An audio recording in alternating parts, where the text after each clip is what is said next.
얘기를 해보겠습니다. 네, 일단 전두환 회고록이 판매 금지 가처분이 결정됐죠? 회고록 내용 중에 30여 가지 내용 정도에서 역사 왜곡했다라는 게 밝혀져서 네. 판매 금지 가처분이 났습니다. 네. 네. 여기서 특히 발표 명령이 누구로부터 내려왔는지 약간 요거 두고도 역사 왜곡 이슈가 되게 크게 부각된 것으로 보여요. 네. 본인은 잘 알겠죠. 근데 결국엔 자기가 안 했다고 주장을 할 거고. 판결이 이제 결과가 난 건데 2심 결과로 이제 판매 금지 가처분 신청이 일단 결정이 된 거고 네. 이 재판 자체는 5.18 기념재단하고 5월 관련 세 단체 네. 그래서 민주유공자 유족회, 구속부상자회, 부상자회 이렇게 세 가지 단체가 이제 모여서 같이 제소를 한 거고 네. 그런 것들이 이제 희생자들의 공동적으로 생각하고 계시는 그런 대의가 어느 정도 실현이 돼가고 있다는 점에서는 굉장히 긍정적이라고 보여요. 뭐 일단은 대다수의 시민분들은 일단 5.18 관련 책임자 누굽니까? 전두환 아닙니까? 전두환.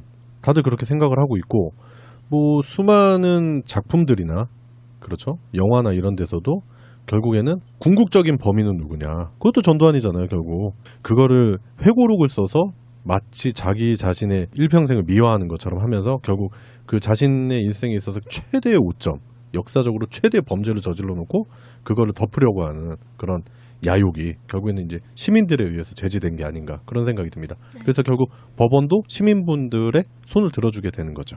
그래서 그걸 위해서 책을 낸 건데 무슨 3권이나 2천 쪽이 넘나요? 그렇다고 하던데 뭐 그렇게 돌려 써놨어. 자기가 하고 싶었던 말은 그냥 5.18 내가 한 게 아니야 이렇게 뭐 하고 싶었던 거 아니에요? 역사 왜곡 이런 거 하나하나 찾아내시는 분들 힘들게 그렇게 길게 써놔가지고. 그리고 좀 문제가 저는 이게 좀 심각하다고 하는데 북한군 개입에 의한 폭동 이런 식의 표현.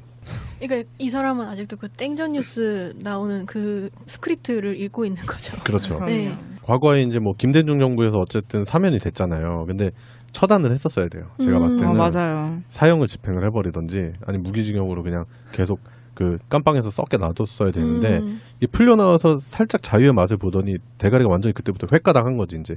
손 쓸 수 없을 정도까지. 근데 저는 약간 이게 좀 노파심일 수도 있는데 약간 고민이 되는 지점도 있어요. 근데 사실 전두환 자서전뿐만 아니라 되게 많은 자서전이나 많은 이제 역사책을 표방하는 어떤 많은 책들이 네. 역사적으로 왜곡을 많이 하고 있잖아요. 그럼요. 그럼 이 책들까지 같이 포함시켜가지고 가처분을 내릴까? 지금이라도 내려야 할까? 근데 만약에 그런 비극이 또 일어나면 안 되겠지만 또 다시 이런 게 검열 도구로 쓰이진 않을까라는 걱정도 들더라고요. 또 그런 부분까지 좀 생각해 볼 수 있겠네요. 이 책 내용 중에 범죄 심리학적으로 굉장히 재밌는 부분도 있더라고요. 그래요? 이런 대목이 있어요. 5.18의 치유와 위무를 위한 시킨구세 재물이었다. 그런 식으로 표현을 해놓은 데가 있다고 하는데 네. 이게 전형적인 그 범죄자가 자기가 사실은 피해자다라고 주장하는 그런 것들을 답습하고 있기 때문에 법원에서도 여기까지 봐줄 수 없었던 거죠. 아, 맞아. 그 예전에 그 무슨 검은 장미? 본인을 검은 장미라고 칭하면서 중학생이었나? 그랬는데 이제 미취학아동인지 초등학생을 죽여가지고 머리만 중학교 정문에 매달아놓은 살인마가 있었어요. 일본에 있었죠. 네. 예. 근데 그 사람이 이제 정신적으로 얘 이상하다라는 판단을 받고 그 의사와 의부모 사이를 맺은 다음에 성인까지 계속 이름을 바꾸고 살아가게 된 거예요. 네. 근데 그 이후에 본인이 자서전을 냈어요. 본인이 저질렀던 그 살인을 가지고. 근데 그 안에서도 약간 얘기하는 게 그거예요. 계속 자신을 꾸미고 미화시키고 감성적으로 다가가려고 하는 모습이 보이더라고요. 좀 일맥상통하는 부분이 있는 것 같아요. 그렇죠. 예, 그래서 이제 결국에는 전두환이 쓴 책이 결국엔 이제 가처분 신청이 떨어져가지고 전두환은 이제 좀 징징대는 그런 모습인 것 같은데 네. 일단 뭐 반성을 하는 모습 자체도 보이지 않고 있기 때문에 그 부인 있잖아요. 턱주가리 이순자도 자서전을 내면서 그 자신 남편 쉴드 치려고. 그만하세요. 그 이순자도 대단한 사람이에요. 그런 거 네. 보면 전두환의 그 또 여성 편력을 들어보면 과연 그렇게 내조를 그렇게 끝까지 할 수 있을까? 아니면 본인이 공범 의식이 있나? 아니면 오히려 그렇게 여성 편력을 부리니까 네. 그게 계속 붙잡고 싶은 마음이 생길지도. 그 집착하나? 네. 그 범죄자가 범죄를 모의하고 있는데 그걸 방조한 것도 사실은 공범으로 볼 수 있거든요. 네, 그리고 이순자도 얼마나 수많은 악행을 했습니까? 그런 부분이 이제 많이 부각이 안 되고 야사처럼 또 돌아서 그렇지 언젠가 이런 부분에 대해서 역사적으로 정리할 필요가 있다 그런 생각이 들고 모르겠어요. 이런 부분도 이제 우리 방송에서 자주 얘기했었던 그 역사 전쟁의 일환이지 않나 싶어요. 뭐 분위기가 좋아져서 그런 건지 아니면 진짜로 이런 부분에 대해서 심각하게 법원에서 판단한 건지 모르겠지만 어쨌든 환영할 만한 이야기인 것 같아서 한번 꺼내봤고요.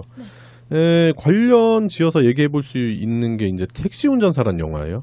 8월 바로 시작하자마자 개봉을 했죠. 네, 근데 지금 흥행 돌풍을 몰고 있다. 그래서 화제가 되고 있죠. 이 영화는 군함도와는 다르게 제가 봤기 때문에 뭔가 슬슬 얘기를 할 수 있을 것 같아요. 아, 그래요? 네. 예. 저 진짜 보고 싶었는데. 이거 어떤 내용인지는 다들 이제 예고편만 보면은 다 알고 계실 거예요. 이게 실화를 바탕으로 하기도 했고. 네, 워낙 유명한 실화였잖아요. 네. 네. 이 영화가 왜 볼만하냐고 생각했냐면 저는 어떻게 보면 너무 명료하게 답을 내는 예술 작품의 경우에는 저희가 좀 더 경계를 하고 바라봐야 된다는 생각을 했거든요. 네. 근데 그런 점에서 이 영화가 관점을 잘 설정했다고 생각을 했어요. 무턱대고 선악구도로 설정하고 거기서부터 이야기를 풀어나가는 게 아니라 그 택시 운전사라는 주인공이 서울에서 광주까지 돈을 얻기 위해서 가는 거예요. 네. 근데 그게 재미있는 게 광주로부터의 물리적인 거리랑 광주에서 일어나는 일에 대한 이 택시 운전사의 이해도는 비례하지가 않아요.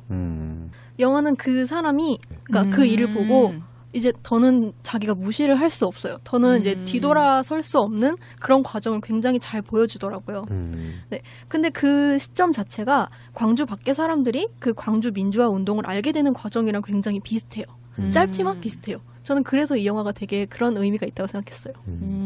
그 광주 관련한 영화로 이제 꼽아보자면 이제 화려한 휴가. 예, 그러니까 그건 이제 그 안에 있는 사람들에 대해서 다룬 건데 네. 그 택시 운전사랑 좀 비슷한 영화가 예전에 이제 스카우터라는 영화 있었잖아요. 임창정 씨 나온 영화인데, 그러니까 선동열을 스카우터하러 갔었던 스카우터가 거기서 옛 애인을 만나가지고 그 애인이 이제 민주화 운동을 하는 거죠. 그래서 그 애인을 도와주다가 이제 나중에 끌려갔고, 그래서 이제 임창정 때문에 그 애인은 살았는데 결국에 이제 끝에 그 사람이 어떻게 됐는지 나오진 않지만 그때 당시에 어목했던 그 풍경들 있잖아요. 그런 부분을 잘 반영했던 영화인데 나름 영화는 잘 만들었는데 그렇게 흥행은 되지 않아서 사람들 사이에서 잘 회자되지 몰라요, 않았어요. 지금. 근데 그 스카우터라는 영화도 비슷한 유의 그런 영화이지 않나. 컨셉 자체는 네. 외부인이 들어가서 이제 광주에 그 참상을 겪고 그래서 이제 뭔가 이렇게 일이 진행되는 스토리라인 부분이 이제 좀 많이 비슷하게 닮아있지 않나 그런 생각이 들더라고요. 일단은 힌츠 페터 씨가 작년에 작곡을 하셨잖아요. 네. 그래가지고 우리나라에서도 많은 분들이 이제 슬픔을 이렇게 나눴는데 그분에 대한 이야기인데 이게 영화 됐다고 하니까 참 놀라웠어요. 저는 처음에 그 고인에 대한 그 기억이나 이런 부분들을 우리가 그렇게 잘 몰랐잖아요. 힌츠 페터 씨가 어떤 일을 했었고 결국 이게 외신에 어떻게 알려졌는지 그런 내용을 모르고 있다가 이런 영화를 통해서 역사적으로 중요한 사실을 어린 청소년이 영화를 보면서 역사 공부도 같이 하면 참 괜찮겠다 그런 생각이 들더라고요. 맞아요. 수업 들으면서 이런 영화 한 편씩 보면은 굉장히 좋을 것 같아요. 예, 이해하는데 되게 도움이 될 것 같아요. 영화 자체가 뭐 저번 주에 저희가 군함도 얘기를 했었지만 그거랑 비교해보지 않을 수가 없어요. 네. 그 군함도가 상업성을 위해서 약간 무리수를 많이 띄운 것들에 대해서 저희가 비판했었는데 네. 이 영화도 사실은 상업적인 걸 어느 정도 노리고 있기 때문에 그런 게 있기는 할 거예요. 그런 것들이 전체적으로 봤을 때 그 관객이 느끼는 그 이질감 있잖아요. 네. 이건 말도 안 된다. 네. 현실적으로 말도 안 된다고 느낄 만한 그런 이질감이 느낄 정도는 아닌 것 같고요. 네. 그 역사적인 실제 그 시기에 있었던 자잘자잘한 사건들을 고증을 충분히 한 뒤에 이제 스토리를 만든 것 같다는 느낌이 들었고요. 또 이런 지점도 있어요. 그 현재 이 영화가 시민들이 총을 맞고 쓰러지고 죽기만 하는 그런 받는 피해자로만 그려지고 네. 적극적으로 항거하지 못하는 그런 지점을 비판하고 있는 그런 비판도 있더라고요. 그런데 이거는 외적으로 봐야 된다고 생각해요. 저는 이 영화 외적으로 봤을 때 박근혜 정권 굴욕적인 시기를 끝내면서 나온 영화이기 때문에 그 시기에 있었던 촛불 집회들을 직접 가본 사람이라면은 그런 시민들이 왜 피해자로만 그려질 수밖에 없는가 그런 것들을 어느 정도 이해할 수 있을 거라고 생각을 해요. 저는 사실 피해자라는 관점은 잘 모르겠더라고요. 그 소년이 온다라는 그 광주 5.18 민주화 운동에 대한 책이 있잖아요. 소설이 네, 있잖아요. 네. 거기서 대목이 그래요. 그 사람들은 피해자가 되지 않기 위해서 그곳에 간 거야라고 하거든요. 맞아요. 저는 그 대목이 굉장히 확 와닿더라고요. 네, 그리고 택시 운전사라는 영화도 영화인데 7월 말에 이제 개봉한 포크레인이라는 영화도 있어요. 엄태웅 씨가 주연을 맡으셔가지고 그렇게 크게 이슈가 아닌 것 같기도 한데 어떤 영화죠? 엄태웅 씨가 좀 조심스러울 필요가 있잖아요. 네. 그런데 이제 그거는 그 진압군으로 참가했었던 사람에 관한 얘기예요. 그러니까 영화로 보자면 예전에 이제 뭐 클린트 이스트우드 감독이 아버지의 깃발이라는 영화를 만들고 그리고 이오지마에서 온 편지를 만들었잖아요. 모릅니다. 결국 같은 전장에 있었던 미군이랑 일본군의 시각에 의해서 그 전쟁을 두 편으로 이렇게 다룬 건데 같은 개념으로 택시 운전사라는 영화와 그리고 포크레인이라는 영화를 동시대에 나온 영화잖아요. 그래서 같이 보면서 그 내용적인 거랑 이런 부분을 비교해보면 참 괜찮지 않겠나 그런 생각이 들더라고요. 그래요. 지금 어떻게 보면은 좀 특별한 현상이죠. 전두환의 회고록은 그 대중들에게 보여지면 안 되는 그런 상황이 된 거고 네. 택시 운전사라는 영화는 벌써 200만을 넘어서 300만을 향해 착착착 달려가고 영화 명량이 1700만이었는데 진짜요? 예, 1700만이라고 그러더라고요. 근데 그 명량에 흥행을 했을 때 당시에 패턴이랑 많이 비슷하대요, 지금 현재. 그래서 1000만은 거뜬히 넘지 않겠나 그런 기대감이 드는 그런 영화고 올 여름에 이렇게 한번 가족끼리도 아니면 이렇게 뜻있는 사람들끼리 만나서 볼만한 영화인 것 같아요. 택시 운전사의 흥행이랑 전두환 회고록 가처분 신청이랑 그런 부분에 대해서 같이 한번 얘기를 해봤는데 예. 자유한국당이 이제 최근 혁신 선언문에 건국절만 부각하는 그런 모습을 보였잖아요. 그런 행태를 봤을 때도 역사관이나 이런 부분에 있어서 아직도 그 자신들이 보수라고 자칭을 하면서 결국에는 수구적인 그런 모습을 보여주지 않나 그런 생각이 듭니다. 결국에는 그 임시정부부터 시작됐다라는 것 자체를 부정하는 거잖아요. 네. 네. 그리고 광장 민주주의 같은 촛불 시위 같은 행동들도 네. 위험하다라는 식의 발언을 했었죠. 니들한테 위험하지. 그냥 홍준표가 여태까지 선거 유세하면서 했던 말 그대로 그냥 담겨 있는 것 같던데요. 네. 네. 그래요. 사실 이거를 되게 잘 보여주는 그 지표가 될 수 있는 말 중 하나가 그 류석춘 위원장의 일배 많이 하세요. 그거인 것 같아요. 맞아요. 광장 민주주의가 옳지 않고 대의민주주의가 옳다 이런 얘기를 한 건데 네. 지금 이미 대의민주주의가 되어 있는데 네. 대의민주주의가 더 낫다고 얘기하는 건 내 기득권을 놓기 싫어요라고 얘기하는 거와 뭐가 다르지. 그리고 시민들이 광장으로 뛰쳐나왔잖아요. 네. 어마어마한 인파들이 나온 건데 그게 왜 그럽니까? 대의민주주의가 제대로 못하니까 직접적으로 회초리를 든 거 아닙니까? 그런데도 새로운 대의를 갖고 온 거잖아요. 그렇죠. 네. 그런데도 그런 부분에 대해서 반성이 없고 그리고 결국에는 박근혜 적폐 세력들이랑 붙어먹었던 인간들이 지금 그 자유한국당 사람들 아니에요.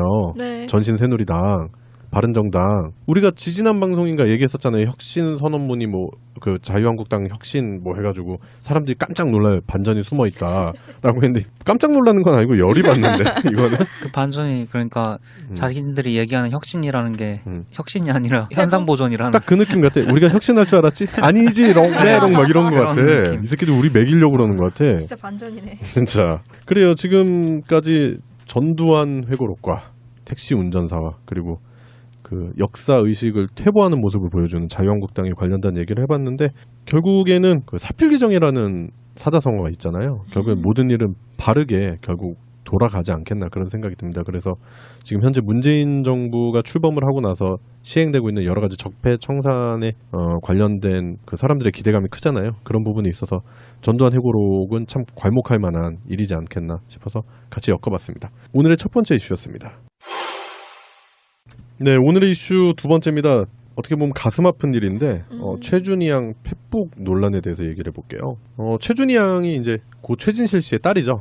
네. 예. 지금 중학교 2학년 재학 중이라고. 네, 네. 근데 이분이 이제 밤사이에 SNS를 아주 뜨겁게 만들어놨어요. 그 지금 일단 자신의 외할머니, 그러니까 고 최진실 씨의 어머니 정옥숙 씨에게 폭행과 폭언을 당했다. 네. 그걸 이제 폭로를 했죠. 꽤 긴 장문의 글을 남겼는데 네, 차근차근 읽어봤어요. 네, 근데 초등학교 저학년 시절부터 본인이 겪었던 일을 굉장히 상세하고 구체적으로 진술을 하고 있더라고요. 네, 그리고 마지막 끝에는 이제 그 새벽 토요일 1시 22분에 네. 지금도 경찰들이 와 있다, 집안이 박살이 나 있다라는 걸로 결말이 나 있고요.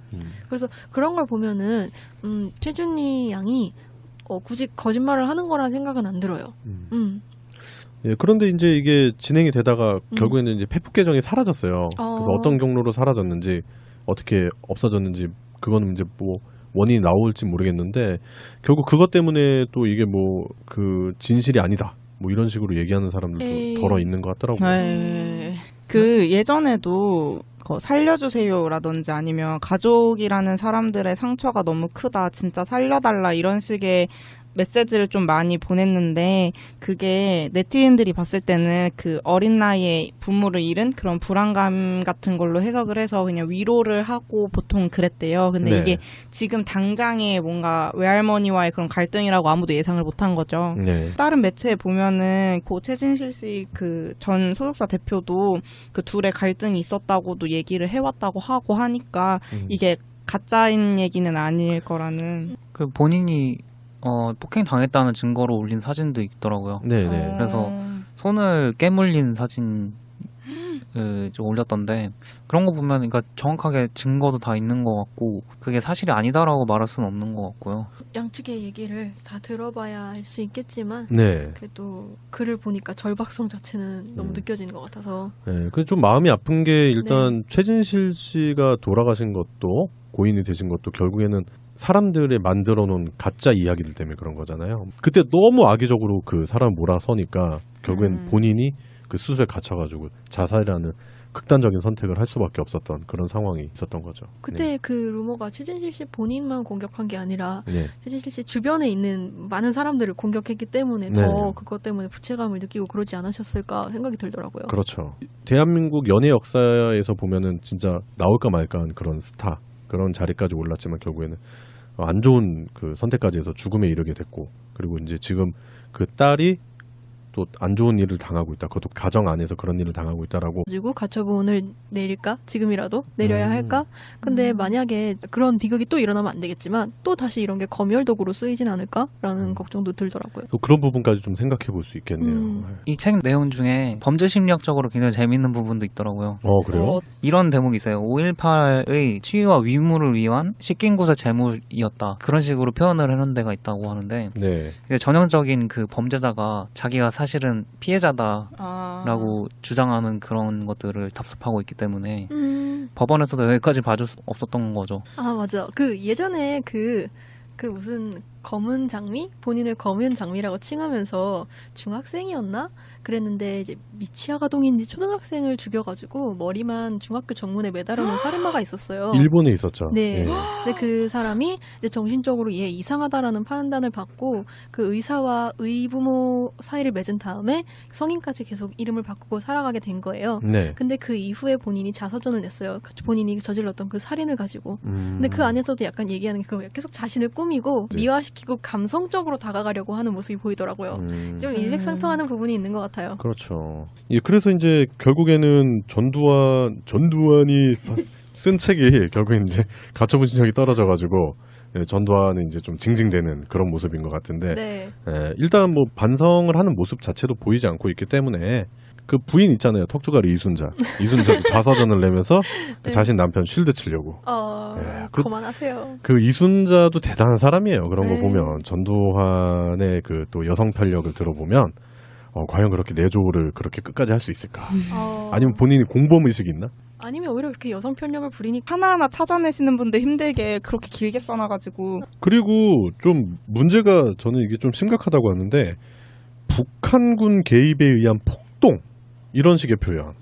그러니까 이 사람은 아직도 그 땡전 뉴스 나오는 그 스크립트를 읽고 있는 거죠. 그렇죠. 네. 과거에 이제 뭐 김대중 정부에서 어쨌든 사면이 됐잖아요. 근데 처단을 했었어야 돼요. 제가 봤을 때는 맞아요. 사형을 집행을 해버리던지 아니 무기징역으로 그냥 계속 그 깜빵에서 썩게 놔뒀어야 되는데 이게 풀려나와서 살짝 자유의 맛을 보더니 대가리가 완전히 그때부터 횟가당한 거지 이제 손 쓸 수 없을 정도까지. 근데 저는 약간 이게 좀 노파심일 수도 있는데 약간 고민이 되는 지점도 있어요. 근데 사실 전두환 자서전뿐만 아니라 되게 많은 자서전이나 많은 이제 역사책을 표방한 어떤 많은 책들이 네. 역사적으로 왜곡을 많이 하고 있잖아요. 그럼요. 그럼 이 책들까지 같이 포함시켜 해결해 보겠습니다. 네, 일단 전두환 회고록이 판매 금지 가처분이 결정됐죠? 회고록 내용 중에 30여 가지 내용 정도에서 역사 왜곡했다라는 게 밝혀져서 네. 판매 금지 가처분이 났습니다. 네. 네. 여기서 특히 발표 명령이 누구로부터 내려왔는지 약간 요거 두고도 역사 왜곡 이슈가 되게 크게 부각된 것으로 보여요. 네. 본인은 잘 알겠죠. 근데 결국엔 자기가 안 했다고 주장을 할 거고. 판결이 이제 결과가 난 건데 2심 결과로 이제 판매 금지 가처분 신청이 일단 결정이 된 거고 네. 이 재판 자체는 5.18 기념재단하고 5월 관련 세 단체 네. 그래서 민주유공자 유족회, 구속부상자회, 부상자회 이렇게 세 가지 단체가 이제 모여서 같이 제소를 한 거고 네. 그런 것들이 이제 희생자들의 공동적으로 생각하고 계시는 그런 대의가 어느 정도 실현이 돼가고 있다는 점에서는 굉장히 긍정적이라고 보여요. 뭐 일단은 대다수의 시민분들은 일단 5.18 관련 책임자 누굽니까? 전두환 아닙니까? 전두환. 다들 그렇게 생각을 하고 있고 뭐 수많은 작품들이나 그렇죠? 영화나 이런 데서도 결국에는 궁극적인 범인은 누구냐? 그것도 전두환이잖아요, 결국. 그거를 회고록을 써서 마치 자기 자신의 일평생을 미화하는 것처럼 하면서 결국 그 자신의 일생에 있어서 최대의 오점, 역사적으로 최대의 범죄를 저질러 놓고 그거를 덮으려고 하는 그런 야욕이 결국에는 이제 시민들에 의해서 제지된 게 아닌가 그런 생각이 듭니다. 그래서 결국 법원도 시민분들의 손을 들어주게 되는 거죠. 그래서 그걸 위해서 책을 낸 건데 무슨 3권이나 2천 쪽이 넘나요? 그렇다고 하던데 뭐 그렇게 돌려 써놨어. 자기가 하고 싶었던 말은 그냥 5.18 내가 한 게 아니야 이렇게 뭐 하고 싶었던 거 아니에요? 역사 왜곡 이런 거